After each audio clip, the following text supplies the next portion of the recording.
Episodio 4. Guión técnico para abogados. La queja ante el TSJ, el último escalón disponible y el sistema que se ratifica a sí mismo. En los episodios anteriores de esta serie documenté cómo un habeas corpus correctivo fue presentado, ignorado, absorbido por el sistema informático, derivado sin resolución mediante una fórmula de una línea, y cómo cada intento de la defensa de obtener una respuesta jurisdiccional sobre ese planteo fue respondido con una inadmisión formal que evitó, en todos los casos, el pronunciamiento sobre el fondo constitucional. El episodio 3 cerró con el auto 629 del 30 de diciembre de 2025, que declaró formalmente inadmisible el recurso de casación. 3 vocales firmando, costas a cargo de la defensa, sin responder un solo argumento constitucional de los planteados. En este episodio analizo lo que ocurrió después, la interposición de la queja ante el Tribunal Superior de Justicia de la provincia de Córdoba, sus fundamentos, el estado actual del expediente y lo que significa que el día de hoy, 18 de marzo de 2026, la garantía constitucional más urgente del sistema lleve más de 4 meses sin una resolución de fondo. El agotamiento de las vías ordinarias como condición de acceso al TSJ.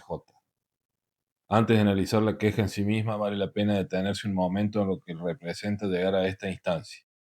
El recurso de queja ante el Tribunal Superior de Justicia no es una vía que se pueda utilizar directamente. Requiere haber agotado previamente todas las instancias ordinarias disponibles. En este caso, ese recorrido fue exhaustivo y está documentado con precisión en los episodios anteriores.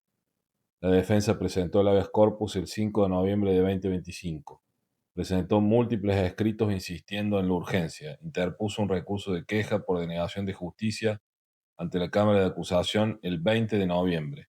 Interpuso un recurso de reposición contra el decreto de esa misma fecha el 25 de noviembre y lo amplió el 28 de noviembre.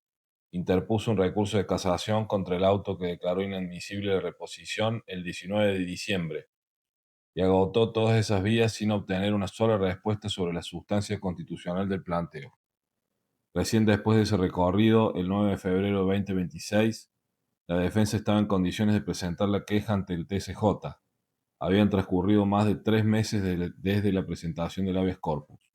Ese dato no es menor. 3 meses de recorrido recursivo exhausto para llegar a la instancia que debería haber intervenido desde el principio, dado que el mandato constitucional es de 24 horas.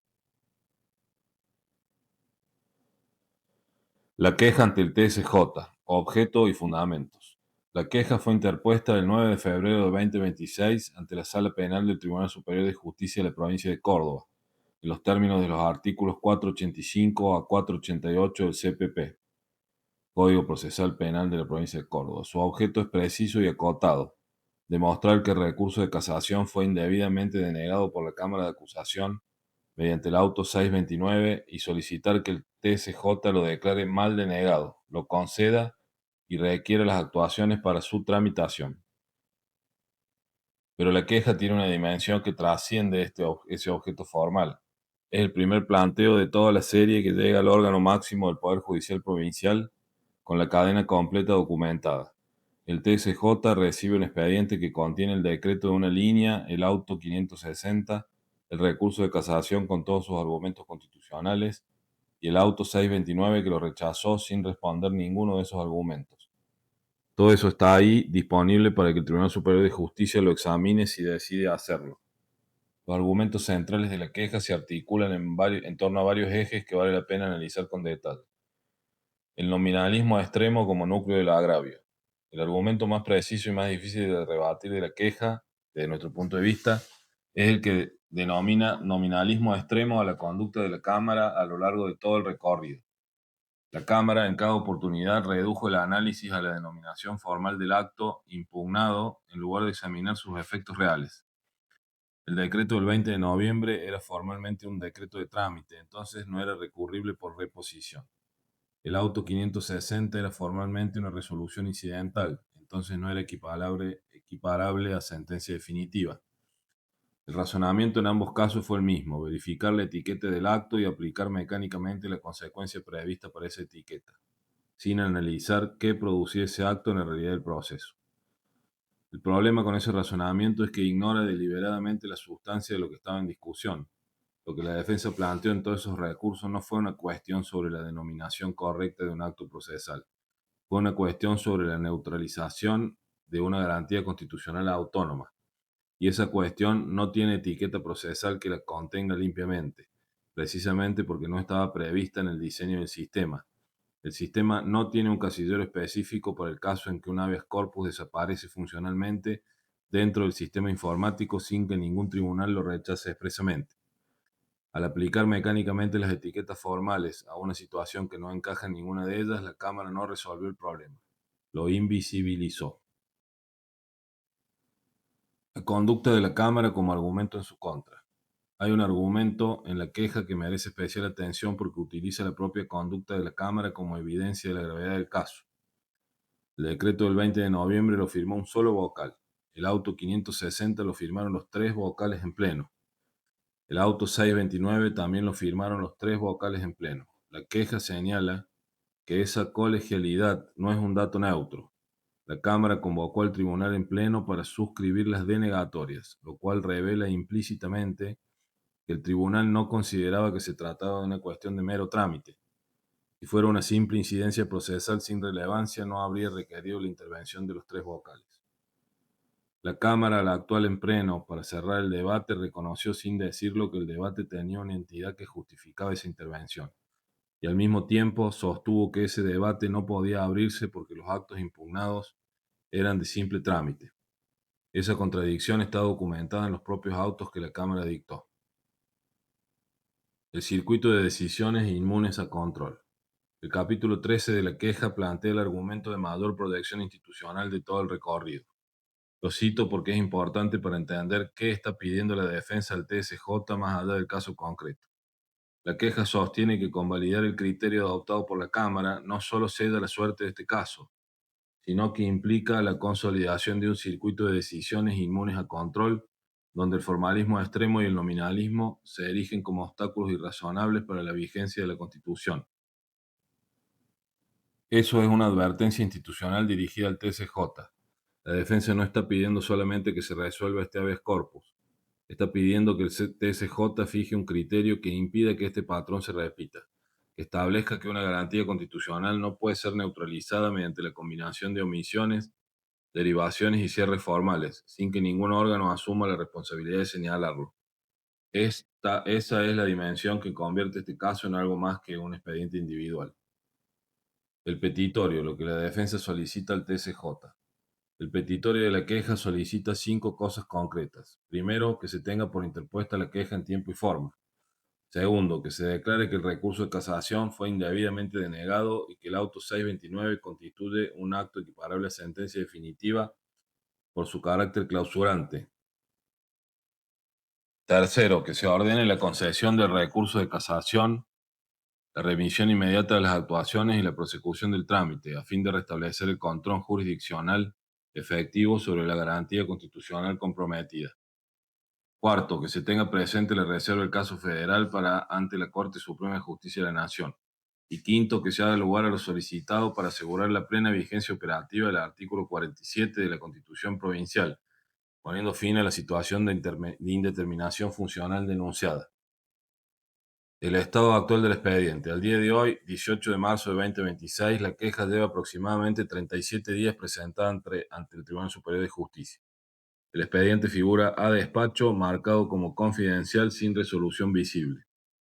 En los últimos 5 días, el expediente apareció en la lista de novedades del sistema, lo cual indica algún tipo de movimiento interno. Ese movimiento no es visible para la defensa porque el expediente está marcado como confidencial. Puede ser un movimiento administrativo de erradicación, puede ser que el relator haya comenzado a trabajar el expediente, puede ser simplemente un movimiento registral sin contenido sustantivo. No hay manera de saberlo desde afuera. Lo que sí puede decirse con certeza es que el TSJ tiene el expediente en su poder, que no resolvió y que el tiempo que transcurre sin resolución es en sí mismo un dato constitucional relevante. El mandato del artículo 47 de la Constitución Provincial es de 24 horas. Al día de hoy han transcurrido más de 4 meses de la presentación del habeas corpus sin una resolución de fondo sobre su sustancia constitucional. Paralelamente, la Cámara de Acusación tiene pendiente resolución una apelación unificada que incluye el rechazo del cese de prisión preventiva, la elevación a juicio y la denegatoria de diligencias probatorias. Esa apelación es compleja y todavía no fue resuelta. Lo que resuelva la Cámara en esa apelación tendrá consecuencias sobre el caso, pero no debería tener ninguna incidencia sobre el habeas corpus, que es un proceso autónomo con un objeto propio que no puede ser absorbido ni declarado abstracto por resoluciones dictadas en el expediente principal. Esa distinción es uno de los argumentos centrales de toda la serie y es la que el TSJ deberá respetar si decide intervenir de manera constitucionalmente válida. Lo que este caso deja planteado.